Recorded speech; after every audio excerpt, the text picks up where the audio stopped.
Okay, now we're going to get ready to start session 2, and this is where it gets really exciting. I'm super excited about this. Okay, this is called Changing Your Past. And as we go through this, we're saying it with the realization that we all have a past. And in fact, after you read this page, it will, of course, have become your past. So is it possible that we can look at time in a more fluid way so we can impact our past, our present, and our future? And so let's just like work through this and see what we can come up. I think you're going to be really surprised with some of the things that we discover with this. So here's how we're going to do this. I want you to complete each one of these questions, and you're going to actually be putting them on another page. But it's with the idea of recognizing that we do have a past, and oftentimes our past will impact our present and then maybe even our future. So let's kind of look at that and see what's going on. So this is how you'll do it. You're going to read each one of these questions. I will read them first and try to answer questions ahead of time. Since we aren't having an actual dialogue, I'll try to anticipate what you might be thinking, okay? So, is your past affecting your present and your future in a negative way? And what this means is did something happen in your past that actually has impacted you today and then has maybe even impacted your future? And I'll give a personal example to this. When I was 13 years old, I was a real tomboy.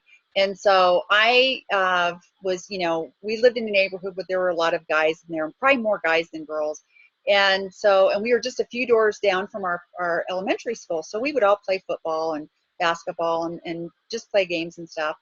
And so, but as we were aging, obviously I was aging and developing, and so were the guys in my neighborhood.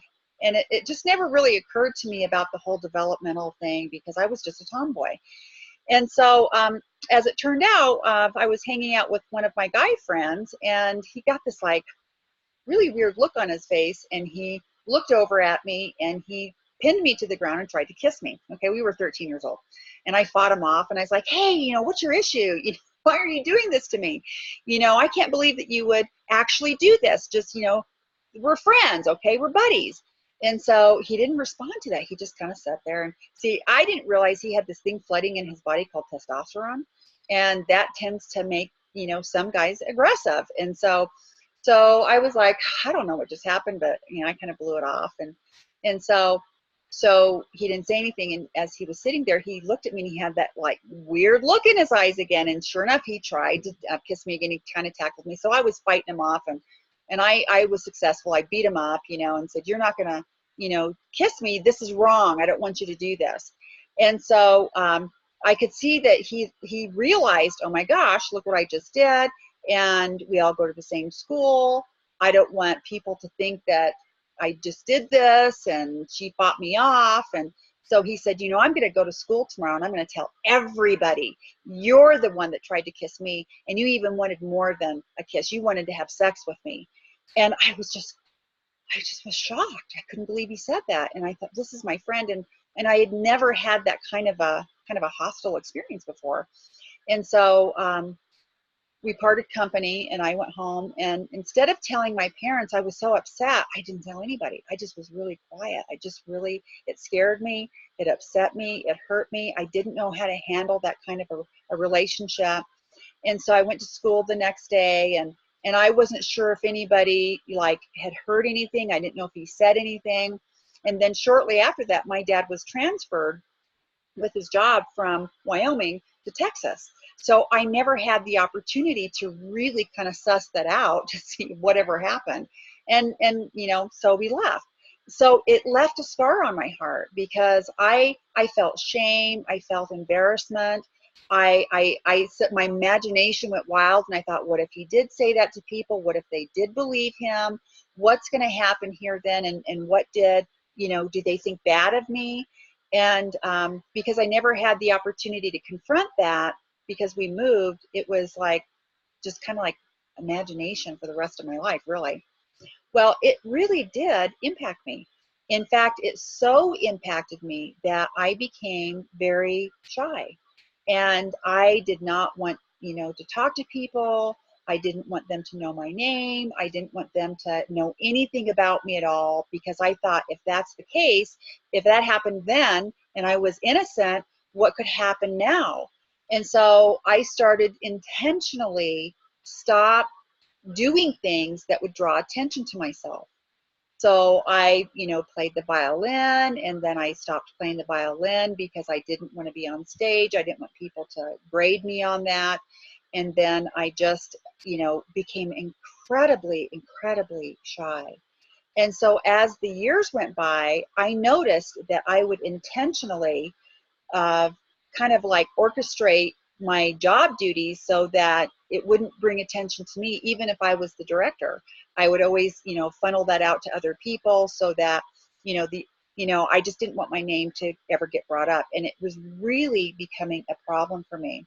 And so now we have to ask ourselves, what am I? Well, I'm a teacher.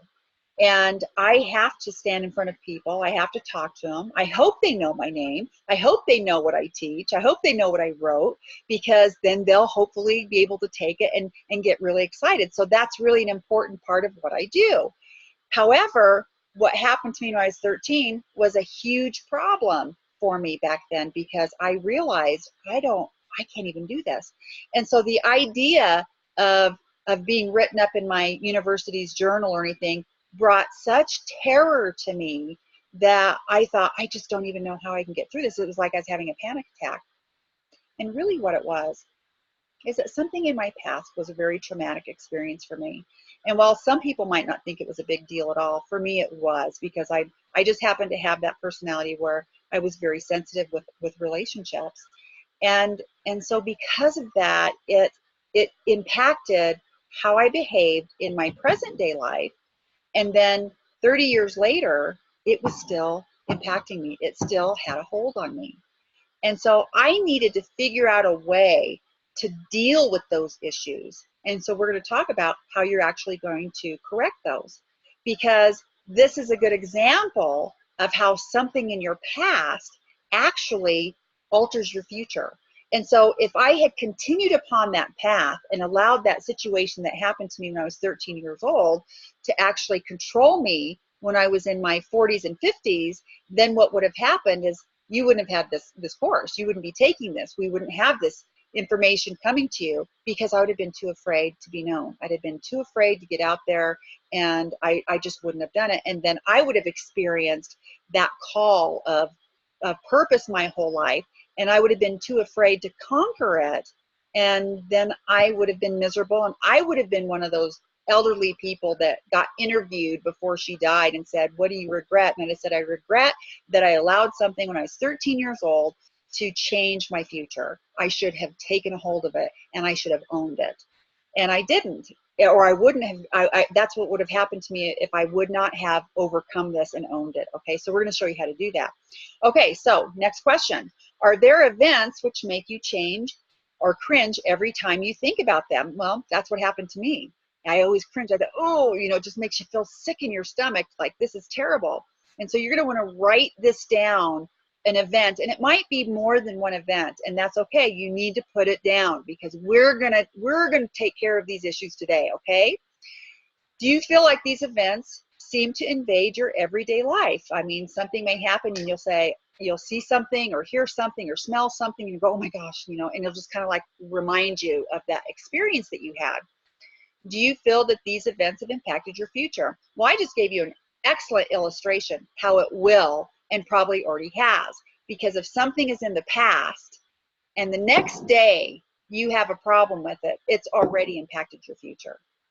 Okay, so do you get that? If you had something that happened to you yesterday that was traumatic, and then tomorrow it impacted you, I can tell you it's already impacting your future. So you want to write these events down, all right? Now, the next thing that we want to show you,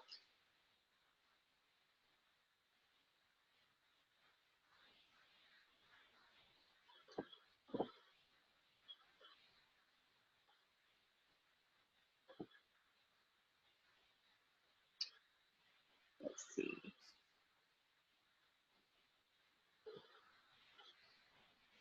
Okay, the next thing that we want to show you is this little diagram that we're going to do. And so you're going to see that we have one for past, present, and future.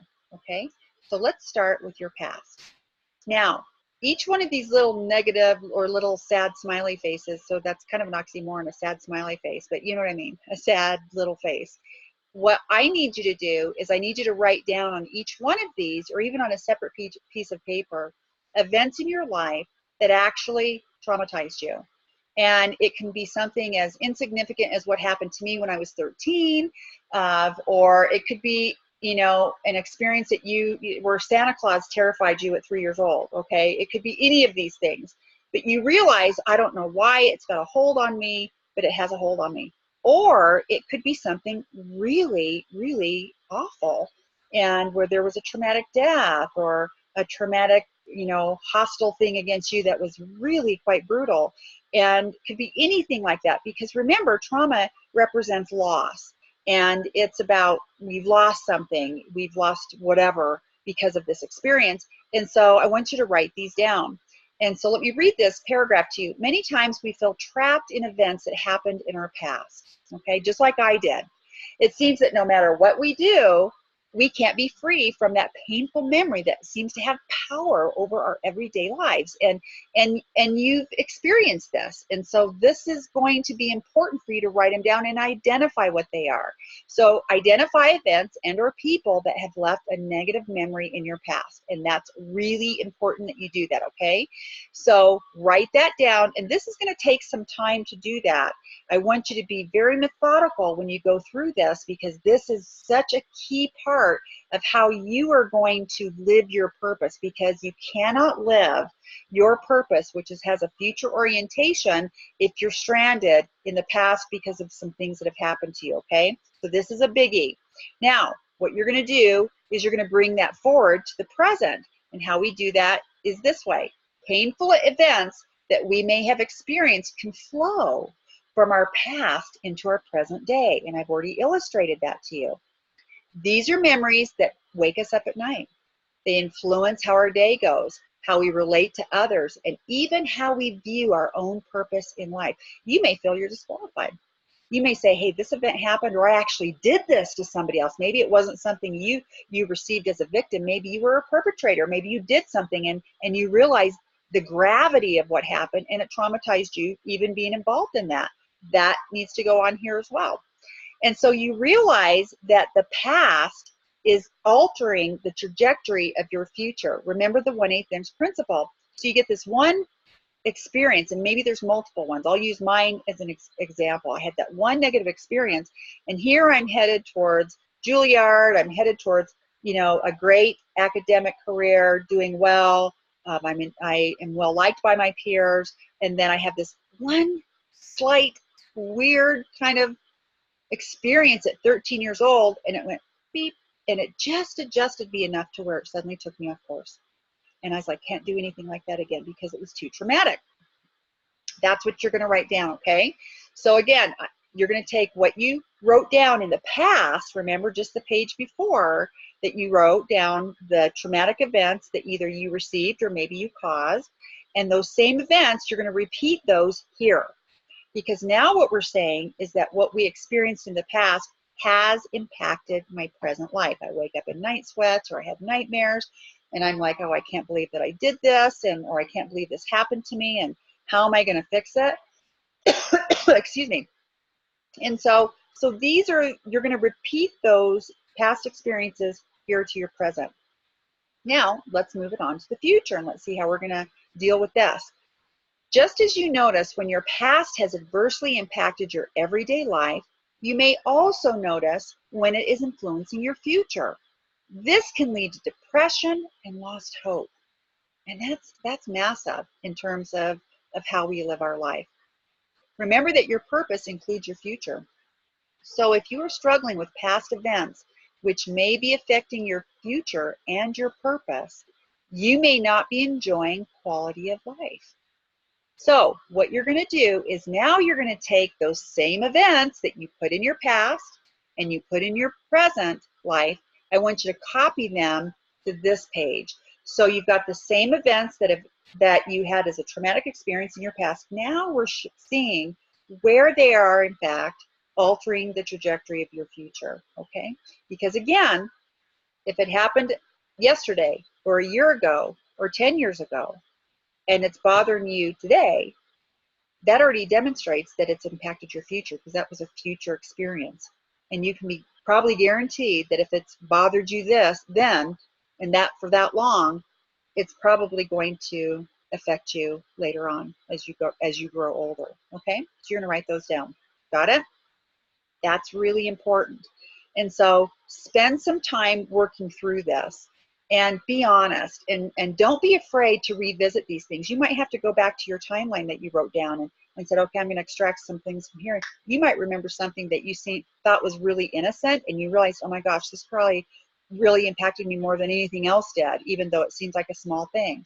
And so I want you to take time to really, really exhaust that and compile that picture of the event or events or people that contributed to you really stalling out for your discovering your purpose. And then we're going to show you what to do with it, okay? All right. I'll see you at the next session.